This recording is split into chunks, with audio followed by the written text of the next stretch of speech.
네, 안녕하세요. 조현영입니다. 유독 우울한 기분이 드는 날, 혹시 나도 우울증일까? 라는 생각 해보신 적 있으신가요? 병원을 가기 전 간단하게 체크할 수 있는 우울증 자가 진단법, 그리고 우울증 완치 기준까지 오늘 한번 살펴보겠습니다. 정신건강의학과 교수님 모시고 얘기 나눠볼게요. 교수님, 안녕하세요. 안녕하세요. 마음정비사 한창수입니다. 오늘 다시 뵈서 반갑습니다. 교수님, 제가 우울한지 안 우울한지 판단할 수 있는 진단 리스트가 따로 있나요? 따로 있어요. 경기도에 계신 분들은요, 경기도 각 지역에 있는 정신건강증진센터 그 홈페이지에 들어가시면 정신건강 검진 또는 정신건강 설문 이렇게 써 있는 거를 클릭하고 들어가시면 거기에 우울증 체크리스트가 있어요. 그 중에서 9개짜리 항목이 있는 체크리스트가 있거든요. 네. 그거를 체크 하시면 당신은 우울증입니다. 당신은 중등도의 우울증입니다. 뭐 이렇게 결과가 나오게 돼 있어요. 네. 그게 전 세계에서 많이 사용하는 거, 제일 많이 사용하는 거고 한글판은 제가 만든 거랍니다. 우와, 진짜요? 네, 그렇습니다. 너무 대단하시다. 네. 진짜. 그 증상이 이제 9개인데 네. 대표적인 게 지난 시간에 말씀드렸던 우울한 감정 또는 이 세상 모든 일에 대한 흥미가 없음, 둘 중에 하나 이상이 있는 거, 네. 그다음에 나머지 증상들을 합쳐서 그 전체 7가지 증상 중에 5가지 이상이 2주 동안 있을 때를 체크하게 돼 있어요. 네. 그러면 우울증이라고 이야기를 합니다. 그렇구나. 네. 그 인터넷에 검색해보니까 네네. 저도 사실 이런 거 좀 해보는 거 좋아해가지고 검색을 했는데 네. 우울증 그 진단 리스트가 굉장히 많더라고요. 여러 개더라고요. 네네네. 네, 각 리스트별로 어떤 차이가 있는 건지. 우울 증상을 전반적으로 딱 진단을 위해서 사용하는 리스트가 있고요. 네. 우울증을 걸린 환자분들이 보이는 모든 증상을 체크하게 만들어진 체크리스트도 있고 그래요. 근데 이제 사실은 어느 거를 사용을 해도 되는데 아까 말한 그 9가지 문항으로 이루어진 체크리스트는 이제 국가에서부터 제일 많이 사용을 하고 통계 기록이 제일 많은 거니까 제일 그 참고 문헌이 많은 거다라고 생각을 하시면 될 것 같고요. 그냥 왜 그런 참고 밑에 논문 이름이라든지 뭐 이런 게 안 써 있는 것들은 네네. 그냥 내 맘대로 체크리스트들 많잖아요. 왜 그쵸. MBTI도 여러분 체크하시다 보면 내 맘대로 MBTI 기준 겉털문들 있지 않던가요? 그쵸, 맞아요. 뭐 심지어는 고양이 키우는 MBTI, 뭐 차 마시는 스타일 MBTI도 맞아요. 그런 거 진짜 있더만요. 많이 나오죠. 근데 우울증 검사도 만약에 그런 식으로 만들어진 거는 믿을 수가 없고 이게 참고 문헌이 제대로 달려 있는 거. 예, 제가 권하는 건 9문항짜리 그걸 체크하시면 되고 대부분의 지자체 홈페이지나 이런 또는 대학병원 홈페이지에서는 그 9문항짜리를 사용을 하고 있습니다. 교수님이 만드신. 네, 꼭 뭐 다시 한번 강조해 주셔서 감사합니다. 네.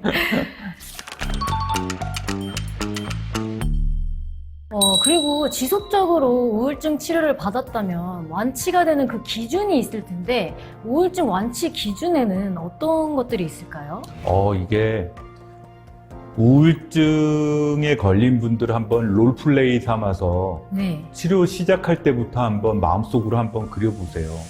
너무 우울해져서 집에 틀어박혀 있다가 또는 게임만 하다가 아니면 술만 먹다가 아니면 머리도 안 감고 일주일 머리 안 감고 누워 있다가 네. 이제 드디어 병원에 나타나서 필요한 약도 먹기 시작을 했다 라고 한다면 기간적으로 몇 달 약을 먹으면 좀 좋아지죠. 네. 근데 좀 좋아지고 나면 많은 분들이 저한테 물어보는 게 언제까지 우울증 치료 받아야 돼요? 라는 얘기 되게 많이 하거든요. 그러면 이제 여기서 나오는 게 이제 우울증이 낫다는 거가 더 무슨 뜻이냐. 그렇죠. 우울의 완치라고 한다면 가장 중요한 게 우울 증상이 없어져야겠죠. 네. 다 없어지거나 다 없어지진 않더라도 뭐 그거 가지고 살 수 있을 정도로는 좋아져야겠죠. 네. 그리고 두 번째는 완치가 됐다고 하면 직장과 학교로 복귀를 했어야 되죠. 그죠? 그리고 복귀한 다음에 인간관계를 제대로 좀 할 수 있어야죠. 내가 예전에 하던 만큼은 아닐 수 있어요. 왜냐하면 잘라낼 인간도 있으니까 편안하고 안정된 인간관계. 두 번째는 경제를 포함한 독립적인 생활. 우울증에 걸렸어. 혼자 살다가. 근데 회복이 됐는데 아무것도 못해요. 돈도 못 벌어. 근데 혼자는 살아야 돼. 그거는 완치가 아니잖아요. 완치가 아니죠. 심리적으로는 그런 것들이 다 충족된 상태에서 내가 내 마음을 관찰할 수 있어요. 이제 흔히 내적 성찰이라고 얘기하잖아요. 내 마음 상태를 또는 메타인지라고도 얘기를 하는데 내 마음을 내가 들여다보는 능력까지. 우울하면 아무것도 안 보이잖아요. 그렇죠. 왜 화나면 눈 땡 돌아간다 그러잖아요. 그런 것처럼 우울해도 그렇거든요. 네, 맞아요. 내적 성찰을 해서 내 마음 상태도 관찰하고 다스릴 수 있을 때까지가 우울증의 완치 기준인 거예요. 근데 저거 가만히 보시면 쉽지 않겠죠. 네. 저러면 우울증의 완치가 아니라 완전히 그렇죠. 인간의 성장이잖아요. 그렇죠. 도 닦는 거예요. 도 닦는 거. 네네네네. 근데 거기까지는 아니더라도 저기까지만 보시면 독립된 생활까지 경제적인 독립, 사회 경제적인 독립 생활, 직장으로의 복귀, 인간관계의 안정화. 그냥 일상생활에 그렇죠. 지장이 많이 없어진 그렇죠. 상태를 말하시는 거예요. 그게 우울증의 완치인 거죠. 그렇구나. 근데 어떤 분들은 약을 끊어야 완치라고 생각하는 분들이 있어요. 네네네. 약은 끊을 수도 있고 안 끊을 수도 있거든요. 완치가 되더라도 계속 먹어도 괜찮은 그럼요. 건가요? 지금 회장님 중에 고혈압약 먹고 있으면서 회사 일 하시는 분이 있는데 그분은 그러면 고혈압 환자인데 어떻게 일을 하세요? 실제적으로 우울증이나 불면증이나 불안증약 드시면서 회사 생활이나 또는 자기 전문가의 생활을 하고 있는 사람들 굉장히 많거든요. 그렇죠. 그래서 약을 끊은 상태가 완치인 건 아니에요. 모든 질환과 마찬가지로. 네. 일상생활을 할 수 있느냐. 그게 가장 중요한 거다라고 생각을 하시기 바랍니다. 그리고 혹시 우울증이 완치가 됐다가 또 재발하는 그런 경우가 있을까요? 네, 종종 있어요. 이 생물학적인 요인이 많은 질환은 재발을 많이 해요. 특히 완치가 완전히 안 돼요. 완치라는 게 아까 제가 지난 차수 시간에 신종 호르몬이 통하는 호수에 구멍이 뚫렸을 때 그게 막힐 때까지 약물 치료를 한다라고 말씀을 드렸는데 근데 사실은 다 안 막혀도 약 일정 기간 먹고 심리치료 마음 안정되고 나면 약 먹기 싫잖아요. 그렇죠. 몸에 좋다는 비타민도 먹다 보면 먹기 싫은데 그렇죠. 그러면 이게 다시 구멍 뚫렸던 데서 윤활유가 새니까 재발을 해요. 특히 우울증 같은 경우는 1년 이상 약을 먹어야 되는데 일찍 약을 끊으면 재발률이 절반 이상 된다고 얘기를 해요. 근데 만약에 한 번 재발을 했었다. 두 번째 우울증이 생겼어요. 그러면 그분은 재발할 확률이 25%가 더 늘어나요. 75%가 재발되는 거고 만약에 3번 재발했다.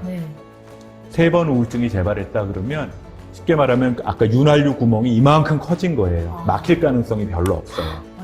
그러면 그때는 제가 그분들한테 3번 재발하면 재발 가능성이 90% 넘어 거의 100%라고 보면 되니까 약은 줄입시다. 이제 좋아지면. 근데 다 뛰진 맙시다.